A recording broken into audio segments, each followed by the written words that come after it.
과학하고 앉아있네. 네, 그러면 오늘은 이제 진실 과학 진실 뉴스. 아, 이게 진짜죠, 이거. 네, 진짜 네. 뉴스입니다. 진실. 네.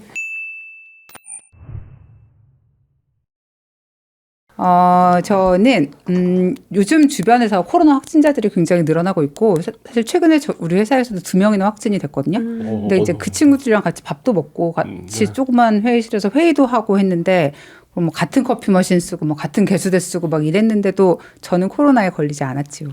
사실 이런 분들 요즘에 좀 많으실 것 같은데 그 좀 약간 그런 그 게임 혹시 아십니까? 라스트 오브 어스. 그러니까 왜 이렇게 전 세계가 좀비 병원체에 감염이 됐는데 어떤 소녀 하나가 그 약간 감염 안 되는 유전 돌연변이가 있어가지고 그래서 이 소녀를 택할 것이냐 인류의 구원을 택할 전 것이냐 인류의 희망이 되는 뭐 이제 네. 그런 얘기가 있거든요. 그러니까 약간 요새 제가 혹시 그런 건가? 나 왜 안 걸리지? 나 어저께 확진 난 애랑 밥도 먹고 회의도 했는데 막 약간 이런 생각이 좀 드는데 요즘에 약간 이런 생각 드시는 분들 많을 것 같아요. 워낙에 주변에 걸렸다는 분들 많으니까. 네. 그래가지고 이제 그 오미크론에 특히 좀 가공할 만한 전파력에 대해서 많은 분들이 이제 얘기를 들었기 때문에 이런 생각들 되게 많이 하실 것 같아요. 그러니까 뭐 좀 약간 뿌듯하고 내가 인류의 희망일까? 뭐. 정말요? 그런 걸 느낀다고요? 네, 저는 약간 생각하는데 내가 가끔 어떻게 해야 되지? 내가 필요하다고 하면 나는 뭐 언제든지 도와드릴 수 있는데 이런 느낌. 와, 내가 확진되면 애 누가 보지? 막 그럼 이런 것들. 그럴 수 있죠. 애가 확진되면 학교 못 보내면 어떡하지? 막 이런 거. 그래서 그거에 대한 기사 간단하게 소개를 드리려고 합니다. 3월 8일에 가디언즈에 이런 기사가 났습니다. 왜 어떤 사람들은 코로나에 걸리지 않는가? 제 얘기잖아요. 그래서 간단히 소개를 하겠습니다. 일단 가장 쉽게 생각할 수 있는 이유는 바이러스하고 접촉한 적이 없다라는 설이 있을 수 있죠. 그 SNS에 왜 그런 얘기 돌잖아요. 그러니까 아직까지 코로나에 감염되지 않았다는 건 친구가 없다는 뜻이기도 하다. 왜 그렇죠. 아직 뭐 주변에 대인관계. 코로나 네. 걸린 친구가 없다면 당신은 친구가 없는 친구가 거다. 없다 뭐 이런 얘기 하는 거 그런 얘기도 이제 사실 이 가설을 좀 뒷받침을 하는 건데 이제 이런 정도의 확산세에서는 친구가 없기 때문에 안 걸리는 거는 일단 좀 배제해도 되지 않을까 싶고요. 일단 네. 물론 굉장히 신경 많이 쓰고 계신 분들도 계실 거고 친구가 주변에 아무도 코로나19가 안 걸렸는데 자기만 걸렸으면 그건 뭘까요? 친구가 있는 겁니까 없는 겁니까? 원래 나 자신과 가장 친한 친구 아닙니까? 그 얘기가 이 상황에서 무슨 도움이 됩니까? 거울 보면서 넌 멋져 할 수 있어 막 이러면서 거울 속에 나에게서 바이러스가 거울 속에 나 그런 사람 본 적 있습니까? 비말이 거울에 튀고 이런. 아니면 5G 못 타고 있을 수 있죠. 왜냐면 그게 그러니까 워낙에 이제 뭐 오미크론은 뭐 눈빛만으로도 옮겨진다 막 이런 얘기 있으니까. 네, 그러니까 예를 들어 그런 사람이 지나간다든지 뭐 이런 식으로 대중교통 같은 네, 대중교통이나 뭐 손잡이나 뭐 이런 식으로 걸릴 수 있겠죠. 네. 그리고 뭐 일단 신경을 쓰셔서 안 걸리신 분들의 뭐 노력에 힘입어서 확산 속도가 좀 조절되고 있는 점도 있지만 현실적으로 왜 그런 경우 있잖아요. 그러니까 뭐 한 가족이 다 걸렸는데 뭐 안 걸리신 분이라든지 뭐 한 침대를 쓰고 있는데 안 걸린다든지 맞아요. 이제 이런 분들의 감염이 안 되는 걸 설명하기는 좀 어려울 것 같고요. 그 코비드 초기에 나왔던 얘기 중에 여기도 혈액형 얘기가 좀 있는데 그 코비드에 덜 걸리는 혈액형이 있다는 얘기들이 있었어요. 그 우리나라에서 기사가 되게 많이 됐었는데 진짜요? 네, 그러니까 그때 그러니까 지금까지 좀 쭉 많은 연구들이 있었잖아요. 그러니까 초기에는 뭐 예를 들어 뭐 A형이 더 잘 걸린다, O형이 덜 걸린다 막 이런 얘기들이 여러 가지가 있었어요. 진짜요? 근데 지금까지 나온 결론들을 쭉 다 종합을 해보면 사실 혈액형하고는 그렇게 큰 상관이 있는 것 같진 않다. 역시 MBTI? 아닙니다. 외향인들은 약간 더 걸릴 수는 있겠죠. 이런 거 어떻습니까? 그 남자 작사 그 여자 나사 둘 다 맨사. 계속 그거 생각하고 계실 남의 말을 거예요? 좀 들으면 어떻습니까? 아니, 아까 만우절 이야기 다시 하는 분위기인 것 같아서. 네네네. 둘 다 맨사. 네. 라임을 맞춰서 네, 수고하셨습니다. 네네. 키친질 털이 나오면 키친질 털이 나오면 면도하면 여기는 어떻게 되죠? 네. 그래서 어쨌든 그 혈액형과 관련된 논문들을 보면 그러니까 뭐 A형이 더 잘 걸린다든지 뭐 O형이 좀 덜 걸리는 건 아닌데 뭐 중증도가 좀 낮다든지 뭐 RH-형이면 중증도가 낮다든지 뭐 이제 이런 종류의 결과들이 있는데 그냥 뭐 이제 현재까지 다 보면은 그냥 뭐 약간 뭐 관련이 있나 정도의 느낌이고 확실히 뭐 이렇다라는 거는 아직은 없는 것 같으니까 그러니까 내가 어떤 혈액형인가는 내가 걸리고 안 걸리는데 되게 중요한 팩터는 아닌 것 같고요. 현실적으로 제가 느끼기에 가장 많은 가능성은 이런 경우가 있을 수가 있죠. 그러니까 바이러스에 접촉했지만 발병하기 전에 빠르게 제거되는 경우 우리 지난번에 얘기했던 것처럼 뭐 중앙체랑 뭐 T세포 면역에 대해서 얘기를 했었죠. 그러니까 우리가 어떤 바이러스에 감염된 세포를 직접 제거하는 면역세포, T세포가 있으면 뭐 이제 우리가 백신을 맞고 나서 시간이 조금 지나도 혹은 걸려서 나은 다음에도 뭐 이렇게 중앙체 농도 떨어지더라도 장기간 면역을 T세포 덕에 유지할 수 있다는 얘기 했었는데 그러니까 이제 바이러스하고 접촉했지만 안 걸린 사람들, 그러니까 병으로 발전 안 한 사람들은 이런 면역이 T세포 면역이 높은 수준으로 유지되고 있는 것 같다라는 생각을 해볼 수 있을 거고요. 최근에 나온 논문 중에 하나는 그 코로나 이전에 독감에 걸렸던 경험도 T세포를 활성화시켜서 코로나를 예방하는 데 도움이 될 수 있다고 합니다. 그리고 또 하나는 그러니까 코로나 바이러스 스파이크가 수치에 붙을 수 없는 희귀 유형의 그 ACE2를 가지고 그 단백질을 가지고 있을 수도 있다고 합니다. 그러니까 그런 사람들은 진짜 약간 인류의 희망이 네, 인류의 희망이 되는 거죠. 그래서 이제 어떤 식으로 되는지 이제는 다 알잖아요. 이 스파이크가 달라붙어야 되는데 그러니까 이 단백질 변이 때문에 수치에 못 달라붙는 이런 사람들은 아무리 노출이 돼도 코로나에 걸리지 않는 이런 분들이 되겠죠.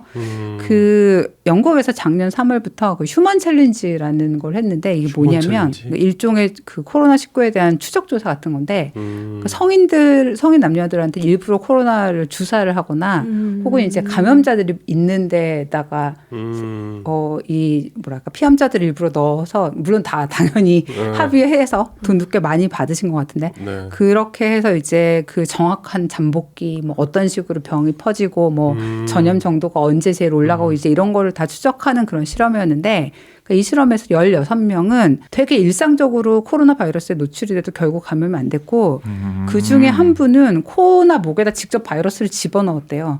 그래도 걸리지 않았다고 합니다. 근데 이제 이분 지금 뭐 아직 뭐 유전체 다 검사하거나 이런 상황은 아니었는데 이제 이런 어떤 슈퍼 면역 보유자 이런 분들을 조사를 하면 이제 뭔가 좀 코로나를 치료하는 중요한 단서가 되지 않을까 싶은 생각이 들고요. 특히 우리나라 같은 경우에는 이제 백신을 꽤 많은 분들이 맞았는데 이제 뭐 미국 같은 데는 백신 갈등이 거의 약간 사회 문제까지 좀 커지고 있는 나라들에서는 좀 더 중요한 연구 취급을 받는 것 같습니다. 예전에 제가 한번 얘기한 것 같은데 그 CCR5 단백질 그에 대한 변이를 가진 사람들이 그 HIV에 감염 안 돼가지고 그러니까 왜 그 HIV에 감염 안 되는 그 크리스퍼 베이비를 만드는데 이 단백질을 수정한다는 얘기했던 적이 있는데 그런 에이즈에 안 걸리는 거예요? 네네 그래서 이제 그러니까 그 CCR5 수용체를 비활성화하는 식의 이제 어떤 그래서 그 비활성화해서 그 HIV가 백혈구로 들어가는 걸 방지를 하는 그런 돌연변이가 있는 거예요. 그래서 이분들을 발견을 하면서 그 HIV 차단하는 약물도 만들고 이분들한테 골수 이식을 받아서 에이즈 환자들을 치료하기도 하고 이제 이런 식으로 그 에이즈 치료에 굉장히 좀 중요한 전기를 마련을 해주셨거든요. 그러니까 이제 코로나도 마찬가지로 이런 어떤 변이를 가진 분들이 확실히 확인이 되면 이제 진짜로 좀 인류의 희망이 될 수 있을 것 같고요.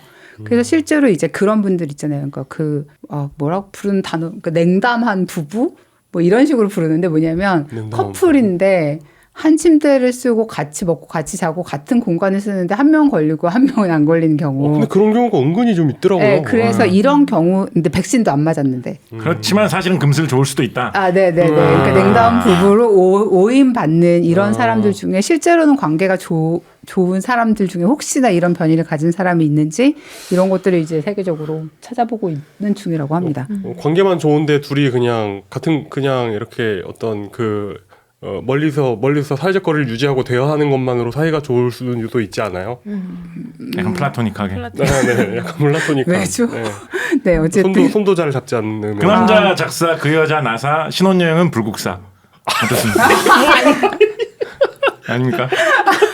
부부 얘기하시길래. 아니, 그러니까 작사와 나사가 왜 불국사로 신혼여행을 뭐 불국사로 갈 수 있죠. 털사 이런 데로 털사. 털사.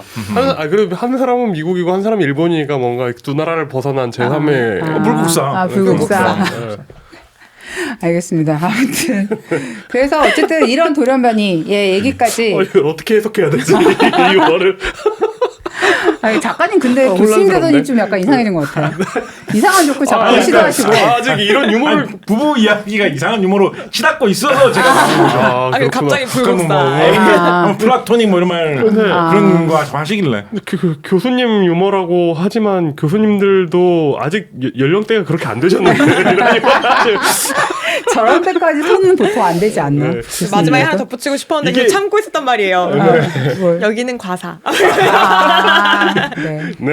그러니까 직업을 젊은 친구까지 이렇게 되잖아요. 네, 참을 걸. 그렇습니다. 네. 이게 그래서 어떤 그 관료제의 문제점인 것 같기도 해요. 아무래도 학과장님을 하시다 보니까.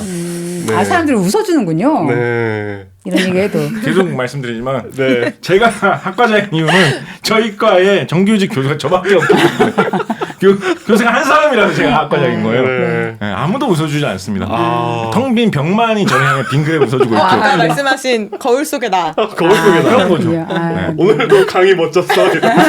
그런 거죠. 그런 거죠.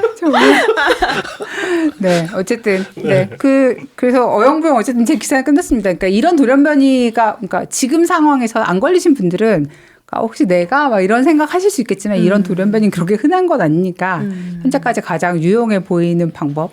그러니까 개인의 T세포 면역을 높이기 위해서 적절한 주기로 권하는 백신을 꾸준히 맞는 이런 자세가 되게 필요할 것 같습니다. 네. 네, 여기까지 간단히 첫 뉴스 마치겠습니다.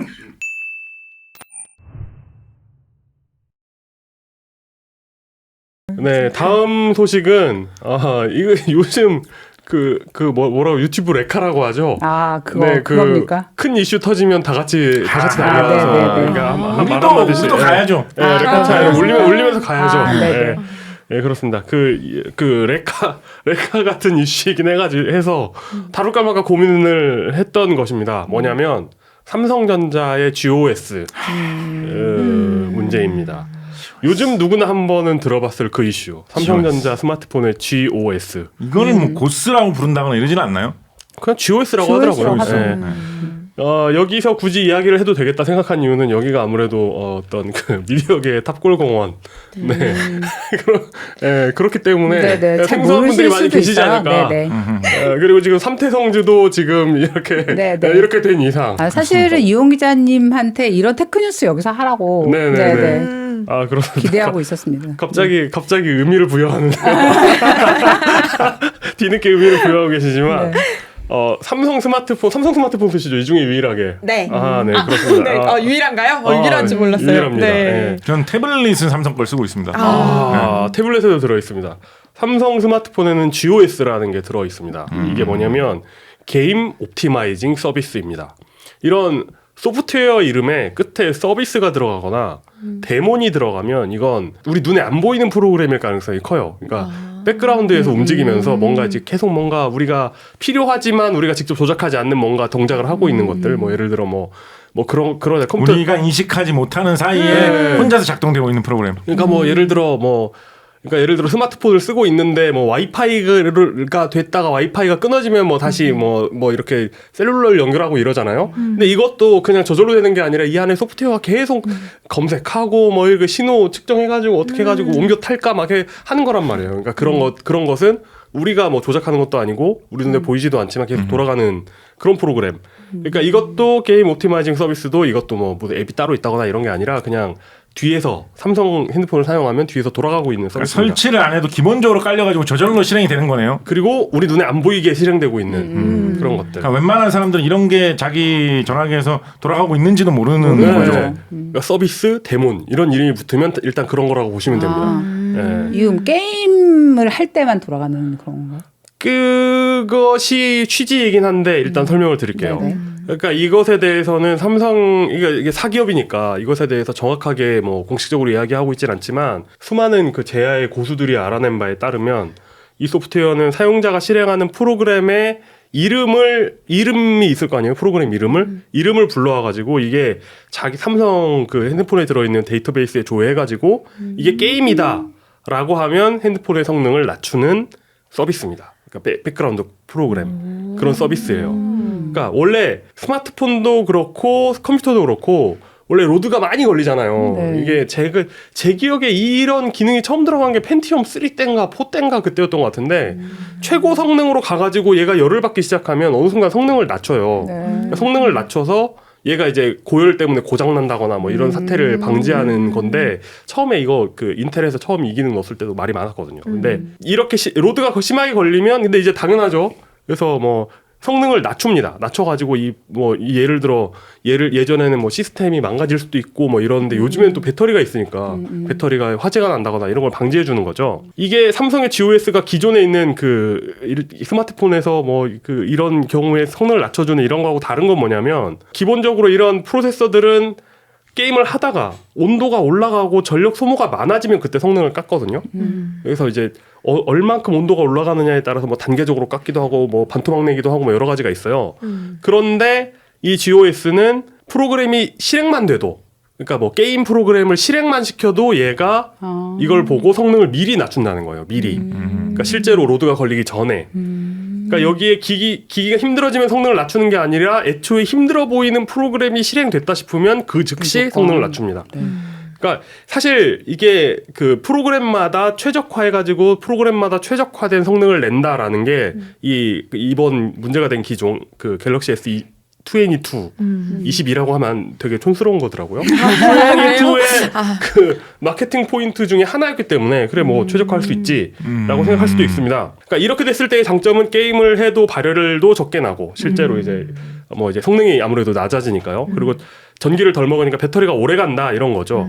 그리고 기기의 오작동도 줄어들고 만에 하나 뭐 불이 나거나 이런 위험한 사태 이런 것도 막을 수 있다라는 장점이 있죠. 단점은 정작 갤럭시 S22면 되게 비싼 전화기거든요. 되게 비싸고 그 최고 사양인가요 지금? 네, 최고입니다. 삼성에서? 최고입니다. 그 전 세대 쓰고 계시죠. 네. 네, 접히는 거 쓰고 계시더라고요. 네. 이게 지금 22년에 나온 거여서 22년이요? 네네네. 그래서 그런 비싼 전화기를 고성능이라고 심지어 광고까지 하는 전화기를 샀을 때 우리는 뭘 기대하고 살 것인가를 생각해 봐야죠. 게임을 했을 때 엄청 빠르게 돌아가는 걸 기대하고 아무래도 사지 않겠습니까? 게임하는 분들은. 그런데 이제 정작 게임할 때는 성능이 낮아진다는 거죠. 삼성이 이 기능을 자사 스마트폰에 넣은 게 이번이 처음이냐? 아닙니다. 한 6, 7년 됐습니다. 꽤 오래됐고요.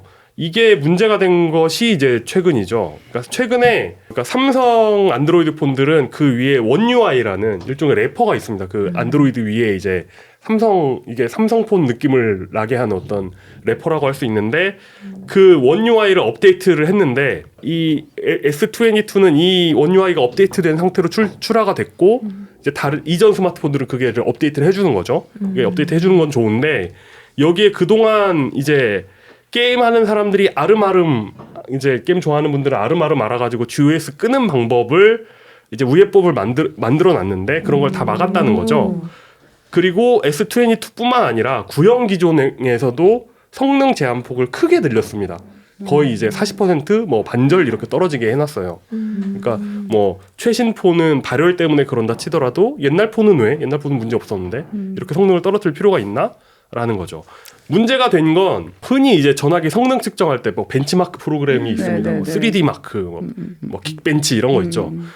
이 프로그램은 이 GOS의 그 성능 제한 목록에 들어가 있지 않습니다. 그러니까 3D 마크를 돌릴 때는 최고 성능이 나는 거죠. 이 프로세서의 최고 성능이 나는데 근데 그 벤치마크 프로그램 돌리려고 전화기를 사는 분은 안 계시잖아요. 그 성능을 가지고 게임을 하려고 하는 건데 그때는 게임을 할 때는 성능이 약 40%가량 줄어든다. 그렇기 때문에 이거 사실상 약간 폭스바겐 연비 조작 사태랑 좀 비슷한 거 아니냐. 그러니까 그 치팅이라는 거죠. 네네. 성능 치팅이라는 거. 그래서 뭐 3D 마크 긱벤치에서 이 기종이 퇴출됐다. 언리스트 됐다라는 이야기도 그래서 나오는 거고요. 여기에 더해서 최신 칩셋을 안 쓴 구형 기종의 성능 저하폭을 크게 늘렸다는 겁니다. 그러니까 예전에는 그냥 뭐 이럴 수 있지 정도였다면 이번엔 왜 반토막을 내? 라는 그러니까 멀쩡히 쓰던 폰인데 업데이트했다고 게임할 때 성능이 반토막이 되는 거예요. 그러니까 이게 혹시 구형 기종을 빨리 도태시키기 위해서 그 문제가 있군요. 예, 그러니까 이게 약간 그 예전에 애플의 배터리 게이트 있죠. 네네. 그러니까 그런 것처럼 그러니까 최신 전화기는 애초에 프로세서 성능이 강하니까 성능을 많이 깎아도 티가 안 나는데 얘는 안 깎던 걸 깎으니까 아유 전화기가 왜 이렇게 느려? 아 역시 바꿀 때가 됐나? 바꿀 때가 됐구만. 이거 마침 바꾸고 싶었는데 성능까지 느려지니 고맙구만. 이렇게 된다는 거죠. 그러니까 약간 그 폭스바겐의 그 연비 조작 플러스 애플의 배터리 게이트. 아, 이게 약간 섞여 있는 듯한 그런 느낌의 사태입니다. 근데 그러면 게임을 안 근데 그러니까 핸드폰 게임으로 얼마나 대단한 건지 사실 잘 모르겠긴 한데. 아 진짜.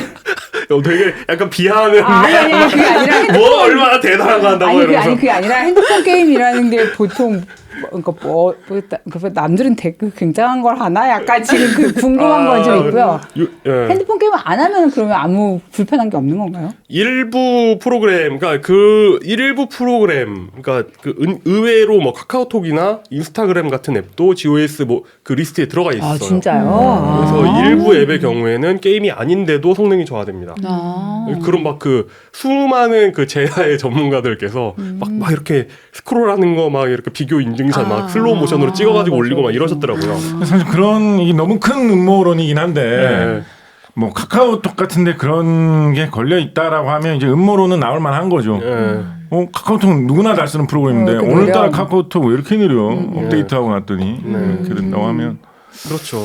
근데 너무 큰 음모론 아닌가요? 그 예를 들어서 애플 같은 경우에는 워낙에 차지하고 있는 그런 독점적인 팬층이 강하게 있다 보니까 좀 그런 짓을 저지를 수 있겠지만 그렇게까지 해서 신제품 구매를 유도한다라는 게 약간 오히려 해가 되는 행위일 수도 있지 않을까요? 그래서 이것에 대해서 KBS에서 좋은 기사가 나왔더라고요. 삼성의 기술 루인은 끝나버렸다. GOS 사태의 본질이라는 기사가 나왔습니다. 근데 이게 실제 그 제목이 실제 이상으로 좀 자극적이라는 느낌은 있는데 핵심은 짚고 있는 것 같아서 소개해 드리는데 여기 기사 내용은 아니고요. 그러니까 기사 내용에서 지적하고 있는 바를 이제 설명해 드릴 겁니다. 그러니까 삼성 스마트폰 사업에 아니 기사에서 제목이 자극적이라고 해놓고 제목만 소개. 그건 아니고 그러니까 그 내용을 이제 재구성해서 보여드릴게요. 재구성해서.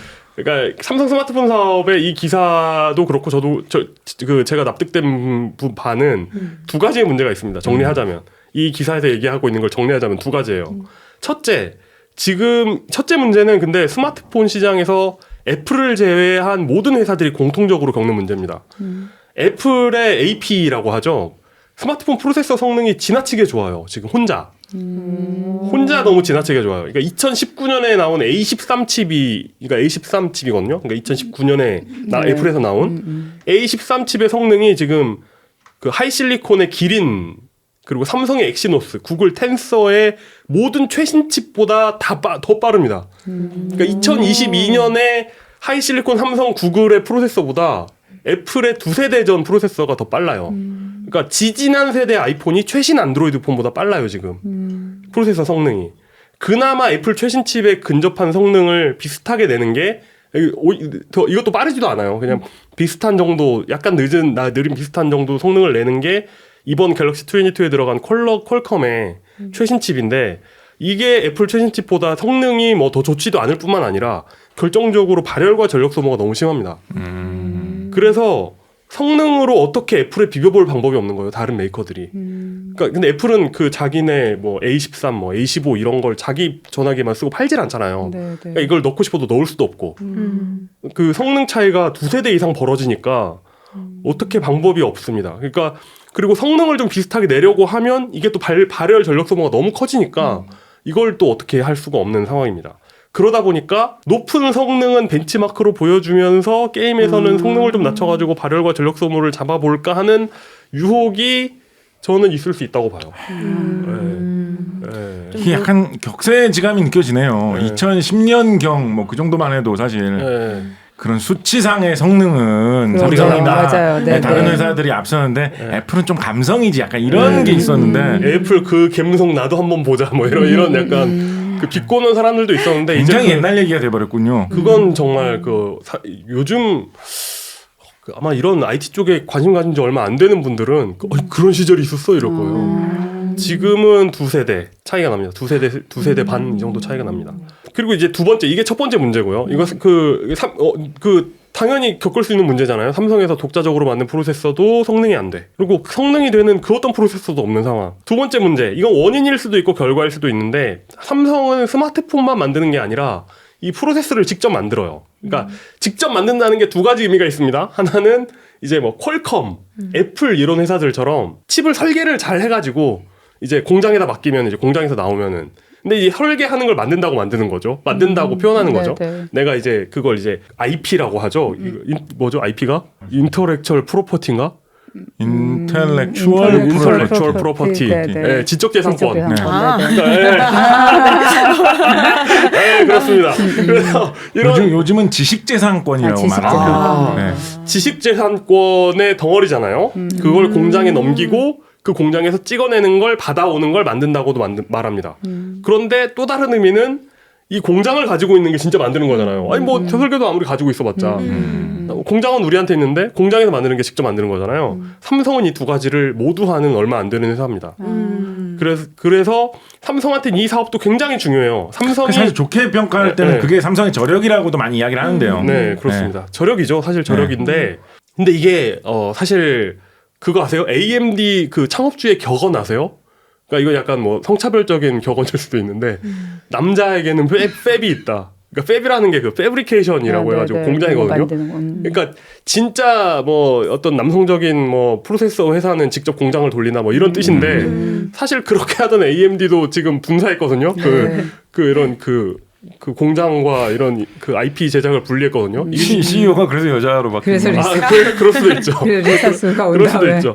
그래서 잘 아이언 되는 맨 약간 이런 느낌으로. 네, 그렇습니다. 남자에게는 팹이 있다. 네. 나는 남자 아닌데. 약간 이런 그렇죠. 네, 약간 그 반지의 제왕 마지막 그런 거네요. 네, 그 어떤 남자도 죽일 수 없다. 네. 약간 맥베스의 어떤 네. 그런 장면처럼. 네, 그렇죠. 그런 건데 쉬운 일이 아니라는 겁니다. 그러니까 원인일 수도 있고 결과일 수도 있는데 삼성 파운드리의 수율 문제가 있습니다. 삼성은 지금 대만 그 TSMC는 압도적인 1위예요. 정말 이 업계에서 압도적인 1위와 1위 경쟁을 하긴 2위라서 1위 경쟁을 한다고 말하긴 하지만 사실 1위와 경쟁은 안 되는 2위입니다. 그러니까 삼성이 1위하고 있는 분야는 사실 메모리 쪽이죠. 근데 이런 그 비메모리 쪽에 이런 파운드리는 좀 뒤떨어진 2위 정도로 볼 수 있습니다. 지금 혹시 평택에 사시거나 평택에 가보셨거나 아니면 서해안고속도로 타고 평택을 지나쳐 보시는 분은 이렇게 서해안고속도로 서울에서 이제 목포 방향으로 가면서 어느 순간 왼쪽에 거대한 몬드리안 그림이 하늘을 가리는 걸 볼 수 있어요. 그러니까 그 몬드리안 그림이 이렇게 진짜 하늘을 다 가리거든요. 왼쪽 하늘을. 그게 공장이에요. 그리고 그 공장 주변에 신도시가 들어서고 있습니다. 그 공장에서 먹고 사는 사람들이 사는 신도시가 이 엄청난 공장을 세우고 있는데 여기에 이제 그 문재인 대통령도 가시고 이재명 전 경기도지사도 가시고 해가지고 이제 다 같이 사진도 찍고 막 이런 곳이었는데 어찌 보면 삼성의 어떤 파운드리로서 성공하겠다라는 의지가 보이는 현장이죠. 그래서 그곳이 앞으로 어떻게 될지 모르지만 현 시점에서 삼성 파운드리는 TSMC에 비해서 수율 면에서 뒤처진다고 합니다. 최신 공정 기준, 요즘 최신 공정 4나노인가요? 4나노인가요? 5나노인가요? 나노가 나왔네요. 네, 4나노. 잠깐 그 수소 원자 하나가 얼마나 되죠? 수소 원자는 사이즈요? 그거보다 훨씬 작죠. 그런가요? 네. 옹고스트롱이라는 단어가 있습니다. 옹고스트롱. 네. 나노의 10분의 1이 옹고스트롱입니다. 뭐가 나노라는 거죠? 근데 여기에서 보통 선폭을 나노미터 단위로 얘기를 하죠. 그러니까 그 칩 간에 말하자면 그 두 가지 이상의 금속으로 어떤 그 이렇게 조건을 만들어 가지고 전기가 통하게도 했다 안 통하게도 했다 그거잖아요. 그 하나가 4나노미터라고 그 보시면 폭이. 돼요. 네. 네네. 그게 이제 근데 이것도 사실 이게 웃기는 거예요. 그러니까 회사마다 기준이 약간 달라요. 그래서 회사마다 기준이 약간 달라서 그 선을 재니 안 재니 그래서 미묘한 차이로. 네, 미묘한 차이. 그래서 어디까지 포함해 가지고 몇 나노냐 뭐 이런 식으로 약간 차이가 나긴 합니다만 어쨌든 삼성하고 TSMC가 비슷한 그 공정으로 가고 있는 건 맞거든요. 그런데 이런 걸 주식하시는 분들이 정말 잘 알아요. 맞아요. 그럴 거 같네요. 근데 삼성이 수율이 뭐 애국가 나오고 이럴 때 뭐 우리나라의 발전된 모습 이런 거 나오잖아요. 거기서 그 반도체 공장 직원분께서 이렇게 동그랗게 생긴 거 보고 이렇게 들여다보는 장면 나오죠. 그게 동그랗게 생긴 게 웨이퍼거든요. 웨이퍼를 이렇게 잘라가지고 그걸 이제 반도체를 쓰는 거예요. 근데 이거 잘랐을 때, 이 웨이퍼를 잘랐을 때 이 몇 개가 이 전체 중에 몇 개가 불량이 아니냐, 불량을 제외하고 남은 것이 이제 이 양품이 되는 거고, 양품이 이제 그걸 수율이라고 하는데, 삼성이 30%대가 나온다고 합니다. 최신 공정에서. 그러니까 100개 만들면 70개가 불량인 거예요. 그리고 생각보다 굉장히 이거 마카롱 같다, 마카롱. 그러니까 쉽지 않아. 제가 마카롱 만들면 수율이 이 정도 나오겠죠. TSMC는 70% 정도 나옵니다. 근데 생각보다 쉽지 보통 않아요. 일반적인 제조업에서 수율이 70%라는 것만 해도 사실은 재앙이거든요. 엉망이죠, 사실. 수율 70%로 장사를 한다는 건 웬만한 공장에서는 생각할 수 없는 일입니다. 근데 이 업계의 이 험난한 이 경쟁 체제가 이런 세상으로 간 거죠. 그렇습니다. 그러니까 그만큼 비용 부담이 커진다는 거예요. 그러니까 같은 노력을 들여가지고 만들어가지고 똑같은 크기의 웨이퍼를 만들었는데 이 중에 70%가 살아있어요. TSMC는. 근데 삼성은 30%만 살아있는 거예요. 그래서 이제 그러니까 이게 무슨 차이를 주냐면 양품 기준이라는 게 있을 거 아니에요. 그러니까 여기까지는 그래도 팔아도 되지 않을까. 그리고 여기는 아니요 하면서 이제 이렇게 쨍그랑 하면서 이제 던지는 그렇게 되는 건데, 수율이 너무 낮으면 양품 기준을 높게 잡을 수가 없어요. 그러니까 양품 기준을 높이면 이제 수율이 너무 낮아져가지고 이제 쓸 제품이 없는 거죠. 그런데 양품 기준을 낮추면 정상 작동은 하는데 고성능을 낼 수 없는 제품들이 나와요. 그러니까 그런 데서 이제 그런 이제 차이가 나는 거죠. 그래서 설계 성능을 극한까지 끌어내기 힘들다, 지금 삼성 상황에 TSMC에 비해서. 그래서 삼성이 만든 엑시노스가 고전하는 이유도 그래서인 것 같다. 그리고 지금 갤럭시 S22에 들어가는 그 스냅드래곤 8 1세대, 이름도 되게 복잡해지죠. 8 1세대가 지금 삼성 파운드리에서 만들고 있거든요. 근데 이게 뭔가 이 수율 문제로 2세대부터는 TSMC로 간다라는 소문이 있습니다. 그렇다는 말씀은 지금 삼성 최신 전화기에서 사용되는 그 퀄컴 칩을 예를 들면 TSMC에서 맡겨서 만들면 더 수율이 높게 고성능을 잘 발휘할 수 있는 제품이 나올 수 있다. 더해서 수율이 높기 때문에 양품 기준을 높여도 되고, 그렇다 보니까 성능이 같은 설계에서도 더 좋은 성능이 나올 가능성이 있는 데다가 지금 이게 발열이 심하다는 그 지적이 있기 때문에 다음 세대에서 개선할 거다. 그러니까 다음 세대에서 설계상으로 개선하고 공정상으로 뭐 공정능이 바뀌어서 그렇게 돼가지고 1세대보다 2세대 성능이나 뭐 발열이나 이런 것들이 훨씬 나아졌다라고 하면 삼성 파운드리는 더 명성을 깎일 수 있다. 이런 우려를 기사에서 하고 있더라고요. 그러니까 수율이 떨어지니까 경쟁력이 떨어지고, 그러다 보니까 수주가 안 되고 재투자가 어려워지고 적자가 쌓이고 이런 악순환에 걸린 거 아니냐 하는 우려가 있다는 것이 이 기사의 내용입니다.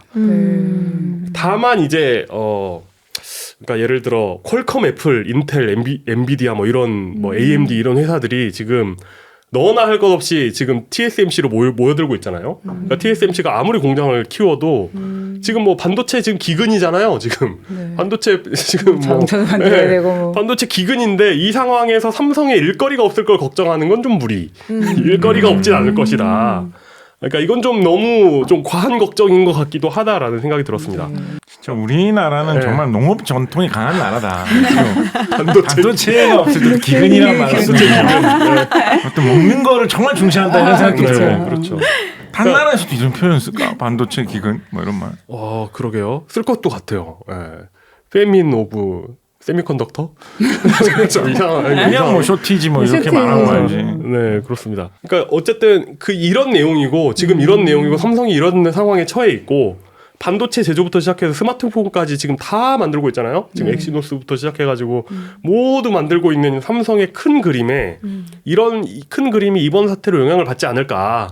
그리고 지금 그걸 떠나서, 그러니까 삼성을 떠나서 안드로이드 진영 전체가 처해 있는 문제도 지금 여기 드러나 있는 거고, 또 지금 그 대통령까지 와가지고, 그러니까 뭐지 그냥 일반 기업 공장 준공하는데 지금 뭐 70년대도 아니고 대통령이 와가지고 네. 공장 여는데 오는 건 아주 큰 일이라는 얘기거든요. 정말 큰 일인데 여기에 굉장히 어찌 보면 그 영향을 많이 받는 우리 경제에도 어떤 영향이 있을지를 좀 지켜볼 필요가 있겠다.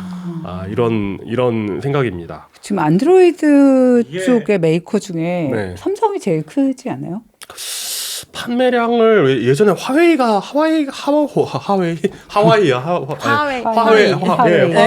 네. 화웨이가 안드로이드에서 1등을 했었는데 지금은 어떤지 모르겠네요. 그렇군요. 근데 이제 근데 사실 그렇긴 하죠. 어느 나라를 가나 이제 애플 비슷한 성능이라도 내는 좀 잘 만든 안드로이드 스마트폰이면 삼성. 약간 이런 이게 상황이죠. 처음에는 전화기가 왜 게임할 때만 이렇게 느려져 라는 문제였는데 네. 약간 우리나라의 국군의 앞날 약간 먹구름을 들이는 이런 반도체 느낌이 산업의 좀 중요성. 그러니까 이게 뭐 그냥 삼성이 스마트폰을 좀 덜 판다. 다음 분기에서 잘 팔면 될지의 문제가 아니라 이게 그러니까 지금 삼성 파운드리와 지금 특정 회사가 너무 치고 나가는 상황에 다른 회사들이 처해 있는 좀 이게 난관? 우리 농담처럼 아까 레카라고 이야기를 했지만은 네. 실제로 삼성에서 일하시는 이 기술인 분들은 진짜 입이 바짝바짝 마르겠어요 진짜. 지금 잠도 안 아마 오시고. 장난 아닐 거예요. 네. 네. 그러니까 애플은 왜 그렇게 칩을 잘 만들죠? 그걸 모르겠어요. 어떻게 하는 그걸 거지? 진짜 모르겠어요. 왜죠? 기술이 있나? ARM을 기술이겠죠. 네. 있나? ARM을 거의 애플이 통으로 사실 갖고 있는 거나 다름없지 않습니까? 원래 가지고 있다가 팔았죠. 그러니까 아, 처음에 그 뉴튼 메시지 패드를 개발할 때 애플이 참여해가지고 암을 설립했는데 팔았죠. 근데 팔았는데 지금 암에서 그것도 이제 암에서 설계해가지고 그걸 뭐 이제 뭐 코텍스 뭐 어쩌고 해가지고 이제 그 레퍼런스를 만들어 놓잖아요. 그럼 이걸 가져다가 뭐 삼성도 만들고 뭐 화웨이도 만들고 이렇게 하는데 거기에서 애플은 벗어나 있습니다. 독자 설계예요. 그건. 그래서 그냥 그 명령어 셋에 호환되는 독자 세트. 네. 아까 뭐 게임할 때 느려지는데 이렇게 벤치마크 하는 사람들을 약간 속였다 뭐 약간 네. 그 정도의 느낌으로 자세히 안 봤으니까 알았는데 이거 생각보다 되게 큰일이어가지고 약간 그러게요. 전 처음에 그 게임 말씀하시고 하셔서 요즘 학생들 이제 공심폰이라고 네, 공부에 전념하기 위해서 몰라요. 공식 쓰는 공심폰 핸드폰 아니에요? 있거든요. 네. 그런 거기서 따온 거긴 한데 이제 아무것도 안 스마트폰이 되는 아니고 폰. 네. 기본 기능만 있는 전화하고 제한되어 있는 카톡하고 네. 이렇게만. 근데 이제 카톡은 돼야 되니까 이제 데이터는 쓸 수는 있지만 다른 기능이 막혀 있는 거예요. 아 게임만 더 못하고 네, 굉장히 이제 최소화되는데 그러니까 그 게임을 하면 저하된다 이거 하니까 약간 키즈락처럼 저는 그런 공심폰에 그런 제어 기능이 들어가면 약간 그거 괜찮나? 약간 이 생각을 하고 있었는데 저 약간 너무 큰 자괴감이 주제. 느껴지는 게 저는 카톡도 안 하거든요. 아 그렇죠 네. 카톡 안 하시죠. 네, 그래서 저는 왜 저의 전화기는 아무 제한도 없는데 게임도 안 하고 이렇게- 카톡도 안 하고 게임도 하나도 설치 안 돼 있어요. 아, 그러니까요. 뭐라 그러죠? 수직 계열화, 네. 설계할 수 있는 능력도 있고, 네. 팹도 있다, 네. 제조할 수 있는 능력도 있다, 뭐 이런 그걸- 식으로 얘기를 했었는데 그걸 또 전화기도 만들잖아요. 어. 네. 아 그러게 설계는 애플한테 치이고 있고, 제작은 TSMC한테 치이고 있고, 네. 약간 이런 느낌이 드네요. 네, 그리고 스마트폰에서 또 애플한테 또 치이고. 애플에 분명히 누군가가 그 설계를 하는 훌륭한 사람이 있을 텐데 그 사람을 데려와야 되지 않을까요? 저는 잘 모르겠지만 그런 느낌. 네, 많이 계실 거예요. 네, 많이 계실 겁니다. 네. 화이팅! 아무튼, 네, 아무튼 열심히 잘 해서 좋게 됐으면 좋겠네요. 제가 뭐라 할 말씀이 없네요. 네, 그러면 두 분하고 약간 명랑한 뉴스가 누구더라? 선생님, 네. 네. 안학순환 박사님께서 네, 좋은 네. 뉴스였던 것 같습니다. 네. 기쁜 소식이죠. 네. 이번 주에 생각한 주제는 시작하기 좋은 계절이기 때문에 사람들이 항상 내일부터 할 거야라고 결심하는 몇 가지가 있지 않겠습니까? 그 중에 하나 대표적인 게 바로 다이어트. 다이어트겠죠. 정확히는 이제 비만에 관한 얘기인데요.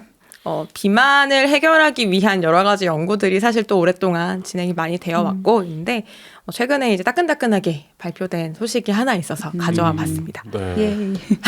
근데 사실 이 비만인 소리 되게 많이 속지 않았습니까? 우리 뭐 운동 안 해도 운동하는 것 같은 약 같은 거 뭐 이런 거. 파토님 아직도 하고 계실 텐데 그 운동하는 상상. 운동하는 상상. 네. 우리 사실 꽤 여러 번 속았기 때문에 어지간한 걸로는 그렇게 마음이 움직일 것 같지 않지만 아무튼. 사고 실험처럼 사고 운동이군요. 네. 네.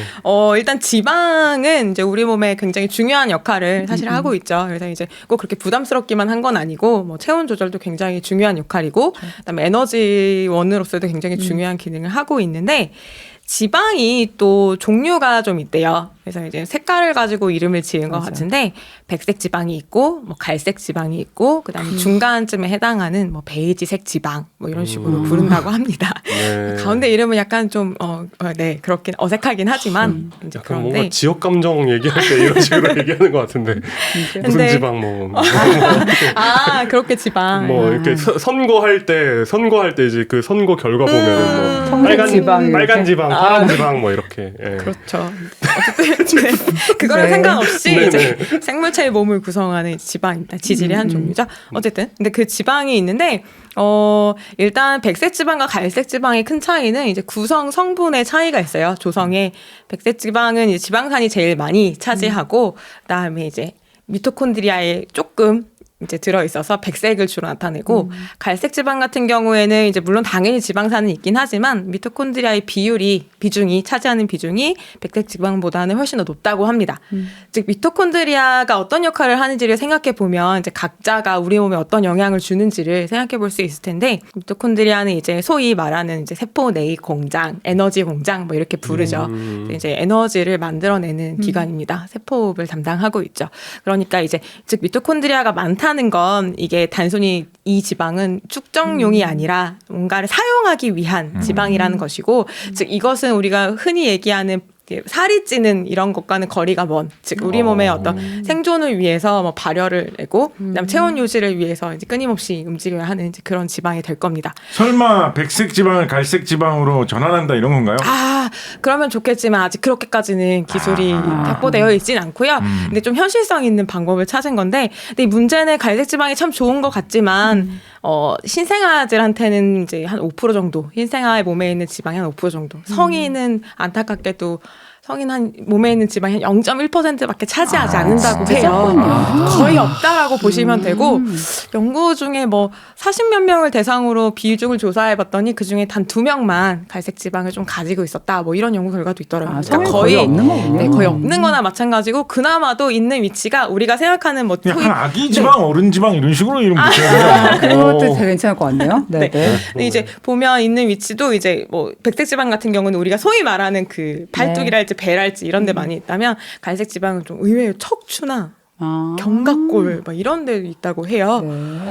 네. 그래서 전혀 우리가 상상하는 아는 그 지방은 지방하고는 아니군요. 되게 네, 그런 느낌이 되게 아니죠. 네. 그래서 어쨌든 이제 해부학적으로 한번 살펴봤더니 백색 지방은 정말로 하얗고 이제 매끈매끈한데 갈색 지방은 이제 갈색을 띠거든요. 근데 왜 그런지 이유가 있겠죠. 그래서 왜 그런지 보니까 혈관이 주변에 굉장히 많이 발달해 있는 거예요. 그럴 것 그러니까 같네요. 이제 지방 덩어리는 사실은 이제 지방 세포들로 이루어져 있는데 그 세포들도 나름 이제 영양소나 이제 산소를 계속 공급받아야 하기 때문에 주변에 이제 계속 혈관들이 발달할 수 있겠죠. 근데 이제 상대적으로 갈색 지방 주변에는 그 지방 세포 사이사이를 모세혈관이 굉장히 많이 이제 자라나 있는 걸 생성되어 있는 걸 볼 수 있는데 백색 지방은 그거에 비하면 택도 없이 드물게 있는 걸 이제 본 거예요. 그래서 거기서 아이디어를 얻었죠.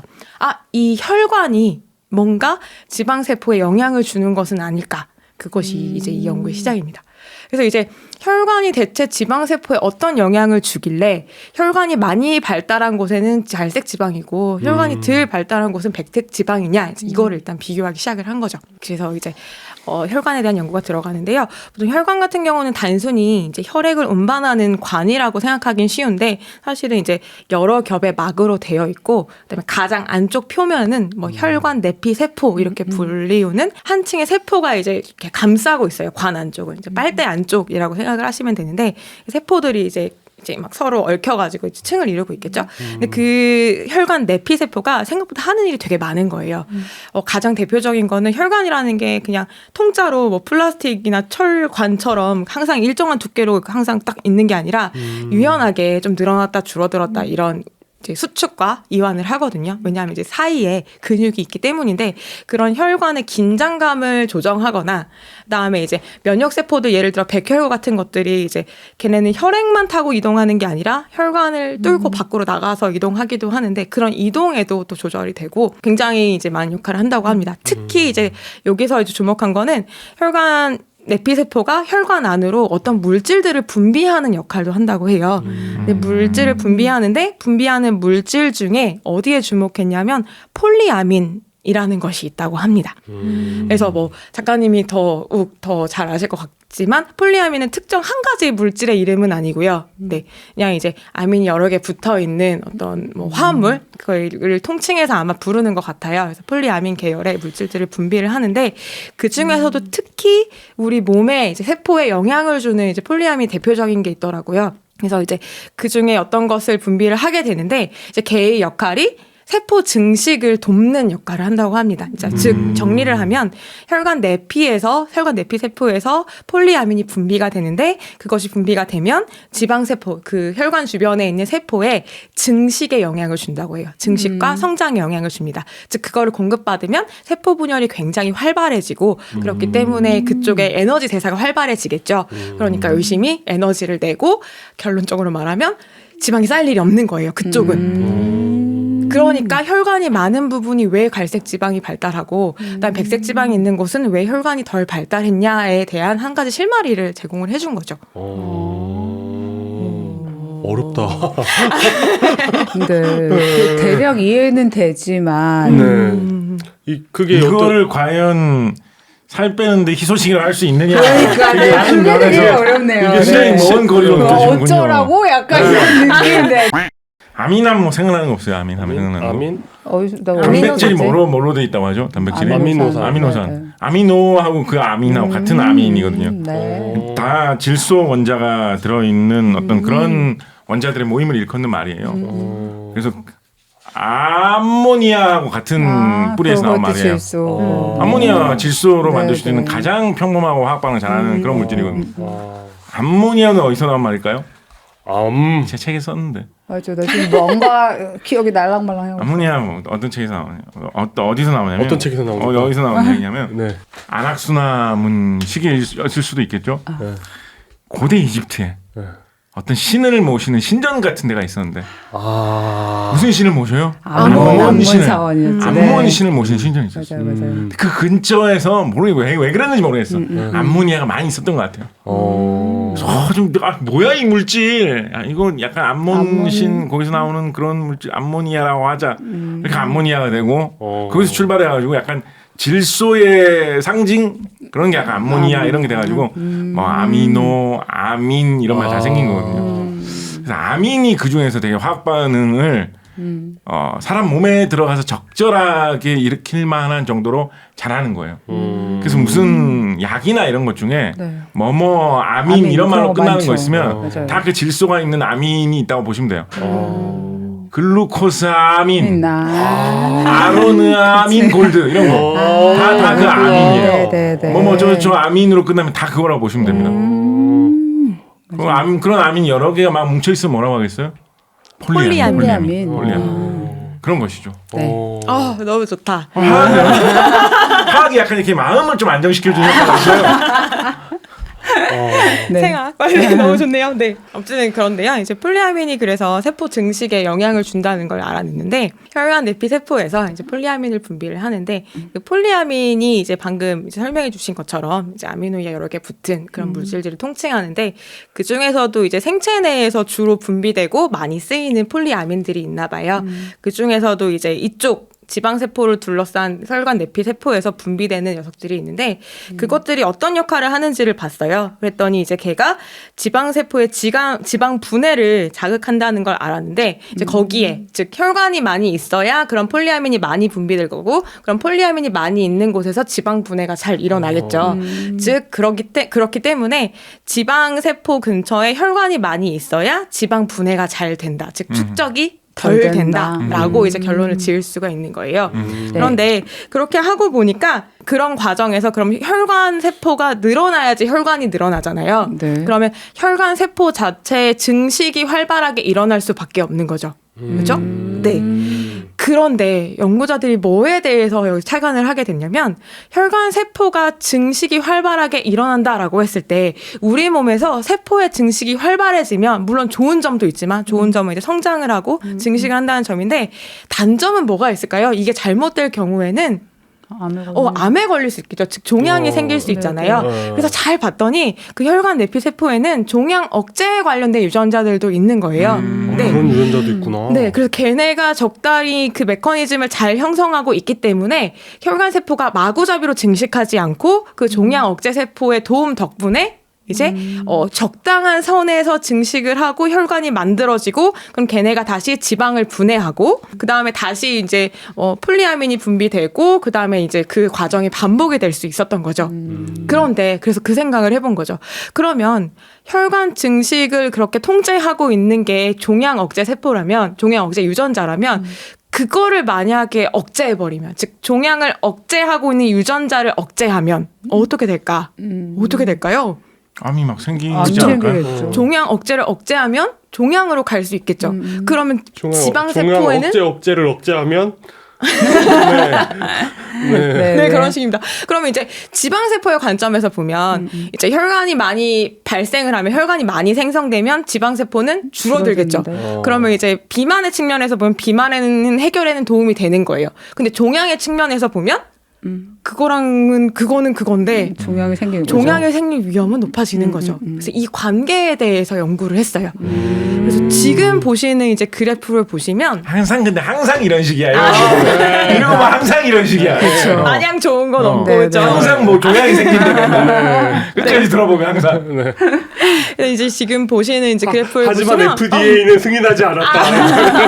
그래서 그런 위험성이 있기 네, 때문에 네. 그래서 이제 가로축은 이제 나이라고 되어 있는데 이제 주수고 이제 세로축은 몸무게입니다. 아, 에이지가 윅스구나. 네. 그래서 이제 두 개 뭐 동그라미가 선이 두 개가 있는데 까만색 부분은 컨트롤이라 대조군 정상쥐고요. P10이 이제 돌연변이 쥐입니다. 그래서 쥐를 대상으로 실험을 했는데 저건 염증이란데 종양이 더 잘 생기게 만든 쥐인 건가요? 네, 맞습니다. 그러니까 정리하면 비만 세포 주변에 혈관이 많이 생성될 거라고 생각을 하고 그러니까 비만의 관점에서 비만을 줄일 수 있는 그런 변이체입니다. 저 P10의 제곱수 위치에 있는 건 뭐라고 읽어요? 저거는 이 C가 혈관 내피 세포의 약자거든요. 네. 그다음에 이제 앞에는 연구자들이 그 코딩한 나름의 이제 기호인 것 같습니다. 아, 네. 네. 그래서 이제 그러니까 라인을 만들어서 비교를 했더니 실제로 몸무게가 지방 세포가 분해가 되고 혈관이 많이 생성되고 이런 이제 G가 이제 변이 라인이니까 확실히 몸무게가 주수가 이제 지남에 따라서 차이가 점점 생기는 걸 볼 수가 있죠. 네. 그리고 다음 사진을 이제 보면 실제로 이제 쥐를 그렇게 12주까지 키운 다음에 이제 해부를 해서 안에 있는 이제 기관을 꺼내서 이제 지방이 얼마나 축적됐는지를 비교해서 본 거예요. 근데 이제 어떤 기관을 사용했냐면 수컷쥐의 생식 과 관련된 어떤 기관을 보면 부고환을 사용했다고 하는데 그걸 사용한 이유는 이제 몸의 여러 부위들 중에서 지방인 세포가 많이 축적되는 부위라서 사용을 했다라고 합니다. 그래서 이제 그 왼쪽에 보이시는 실제로 찍은 사진, 현미경 사진 말고 실제 사진을 보면 저게 이제 그것을 이제 적출을 해서 찍은 사진이죠. 하얗게 보이는 거는 딱 봐도 백색 지방이 굉장히 발달했구나라는 게 보이고요. 그다음에 오른쪽 그 P10 변이 라인을 보면은 붉은기가 많이 보이죠. 즉 혈관이 많이 발달했기 때문에 이제 멀리서 보면 큰 사이즈에서 보면 이제 불그스름하게 보이고 있는 것을 알 수가 있습니다. 약간 모양도 약간 다른 것 같은 느낌이. 크기가 달라지고 아무래도 달라지네요. 지방 세포가 와서 이제 붙어 나가니까 아무래도 모양이 또 달라지게 되겠죠. 약간 좀 슬림한 느낌으로 보이나 보네요. 네. 아까 이용 기자님 말씀하신 것 중에 저 P10D의 이 C는 그 이제 세포인 것 같고 네. 앞에 I는 아마 그걸 이제 억제했다는 뜻으로 쓴 I이지 않을까 싶습니다. 네. 델타는요? 델타는 애초에 저 이름을 델타 이씨라고 붙이지 않았을까요? 이씨에 뭔가 어떤 변화를 준다는 뜻으로 델타 이씨로 붙이지 않았을까요? 네. 그걸 억제했다라는 뜻으로 저렇게 표기한 게 아닐까 싶습니다. 뭘 억제할 때 I자를 많이 쓰거든요. 뭐 이니비션 뭐 이런 말이 있어서. 네. 네. 아이 이러면서 아이 어르신들의 어떤 그런 A 같은 A. 이건데 원래. 그 다음 사진은 이제 좀 잘라서 단면을 이제 현미경으로 본 거예요. 이제 염색을 해서 봤는데 컨트롤이 이제 저 백색으로 보이는 백색 지방체가 많은 그것을 이제 본 거고 확실히 저 동글동글하고 커다란 것들이 하나하나의 지방세포들이거든요. 그래서 굉장히 발달해 있는 거 볼 수가 있죠.